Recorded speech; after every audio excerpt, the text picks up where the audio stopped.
ഇതെന്താണെന്നറിയോ? ഇതാണ് ചക്ക വരട്ടിയത്. നമുക്ക് ഒരുപാട് ചക്കപ്പഴം കിട്ടുന്ന ഒരു കാലമല്ലേ ഇത്.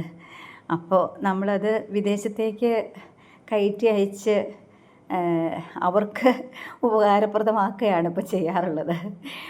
ചെറിയ ചക്കയായിരിക്കുമ്പോൾ തന്നെ നമ്മൾ ആൾക്കാർ വന്ന് മേടിച്ചുകൊണ്ട് പോയി വിദേശത്തേക്ക് അത് പൊടിയായിട്ടും മറ്റു പല രീതിയിലും ഉപയോഗപ്രദമായ രീതിയിൽ കയറ്റി അയച്ചുകൊണ്ടിരിക്കുകയാണ്. സത്യം പറഞ്ഞാൽ ചക്കപ്പഴത്തിൻ്റെയൊക്കെ രുചി, അതുപോലെ അതിൻ്റെ ഗുണം, ഇതൊക്കെ നമുക്ക് നന്നായിട്ട് അറിയാമെങ്കിലും അതിനോട് നമുക്ക് കഷ്ടപ്പെടാൻ പറ്റില്ല. കാരണം അല്പം കഷ്ടപ്പെട്ട പണിയാണല്ലോ ചക്ക വെട്ടി അരിഞ്ഞ് ഉണ്ടാക്കാനൊക്കെ വളരെ ബുദ്ധിമുട്ടുള്ള ഒന്നായതുകൊണ്ട് ആരും അതിന് തയ്യാറാവില്ല. ഇപ്പോൾ ശരിക്കും പറഞ്ഞാൽ ഇത് ചക്ക വരട്ടിയതാണ്. നല്ല ബ്ലാക്ക് കളറാണ് കേട്ടോ.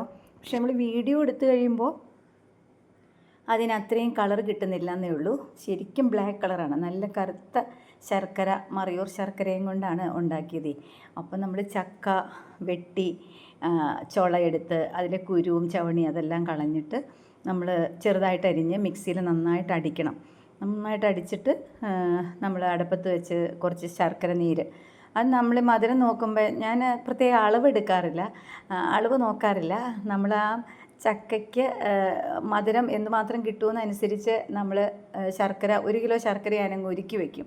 പതുക്കെ ഇങ്ങനെ ഇടിച്ചിട്ട് പാത്രത്തിലിട്ട് കുറച്ച് വെള്ളം ഒഴിച്ചിട്ട് ഉരുക്കി വെച്ചിട്ട് അരിച്ച് ഈ ചക്കയ്ക്ക് ഏകദേശം നമ്മൾ അരിഞ്ഞു വെച്ചിരിക്കുന്ന ചക്കച്ചുളയ്ക്ക് ആവശ്യത്തിനുള്ള മധുരത്തിനുള്ള ശർക്കര പാനി അങ്ങ് ഒഴിച്ചിട്ട് കുറേ നേരം ഇളക്കി നമുക്ക് കൈക്ക് ബുദ്ധിമുട്ട് വരുന്ന സമയം വരെ നമ്മൾ ഇളക്കും. അത് കഴിയുമ്പോൾ നമ്മളതങ്ങ് ഓഫ് ചെയ്തിട്ട് നല്ലപോലെ മൂടി അങ്ങ് വെക്കും.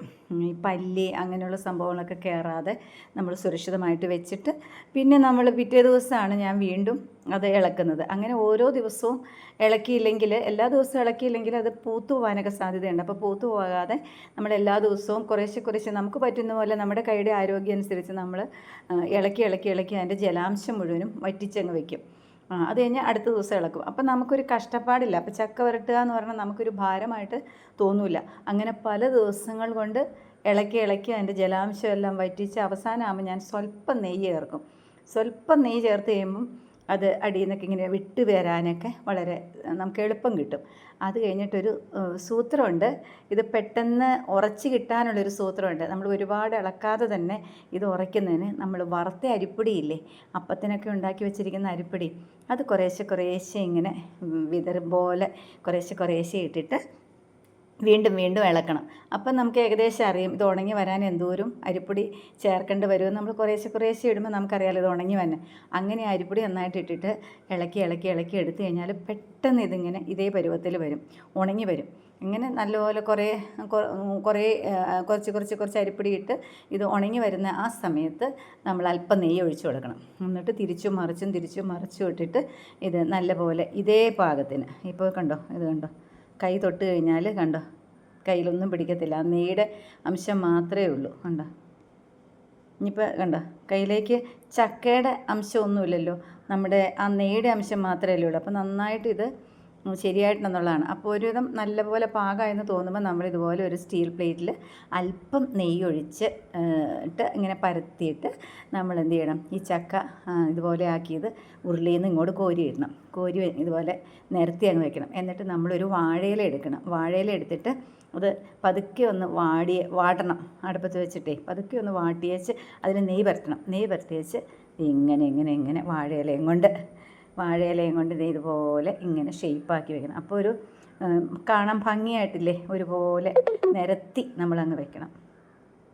അങ്ങനെ വെച്ചിട്ട് നമ്മളിതുപോലെ പ്ലേറ്റിലെടുത്തിട്ട് ഇനി ഫ്രിഡ്ജിൽ വെക്കുകയാണെങ്കിൽ ഏറ്റവും നല്ലത്. നമ്മൾ കുറേ ദിവസമൊക്കെ വെച്ച് വെക്കുകയാണെങ്കിൽ ആരെങ്കിലും ഗസ്റ്റൊക്കെ വരുമ്പോൾ നമുക്കിതിൽ നിന്ന് മുറിച്ച് ഹൽവ പോലെ ഓരോ കഷ്ണങ്ങൾ മുറിച്ച് കൊടുക്കാം. അപ്പോൾ നമ്മൾ ഫ്രിഡ്ജിലേക്ക് വെക്കുകയാണെങ്കിൽ ഇത് ചീത്തയായി പോവില്ല, പൂത്തു പോവില്ല, വേറെ കേടൊന്നും വരില്ല. അപ്പോൾ അതുകൊണ്ട് ഇതുപോലെ ഉണ്ടാക്കി ഫ്രിഡ്ജിൽ വെച്ച് നമുക്ക് ഉപയോഗിക്കാം. കൊച്ചുകുട്ടികൾക്കും വലിയവർക്കും ഗസ്റ്റിന് കൊടുക്കാനും എല്ലാം അനുയോജ്യമായ ഒരു വിഭവമാണ്. ആരോഗ്യപരമാണ്. നമുക്ക് ഹെൽത്ത് സംരക്ഷിക്കുന്നതിന് ഒക്കെ ചക്ക സൂക്ഷിച്ച് വയ്ക്കാം. അപ്പോൾ നമുക്ക് ആരോഗ്യപരമായ ഒരു ഫുഡാണല്ലോ ഇത്. കാരണം ഇതിനകത്ത് ശർക്കരയും ചക്കച്ചുളയും പിന്നെ സ്വല്പം അരിപ്പൊടിയും കുറച്ച് നെയ്യും മാത്രമേ ഇതിനകത്തുള്ളൂ. വേറെ പ്രിസർവേറ്റീവ്സോ മറ്റു സംഭവങ്ങളോ ഒന്നുമില്ല. ഏലക്കാപ്പൊടി പോലും ഞാൻ ഇട്ടിട്ടില്ല. അപ്പോൾ രുചികരമായ ചക്ക വരട്ടിയത് നിങ്ങളും ഉണ്ടാക്കി നോക്കുക കേട്ടോ.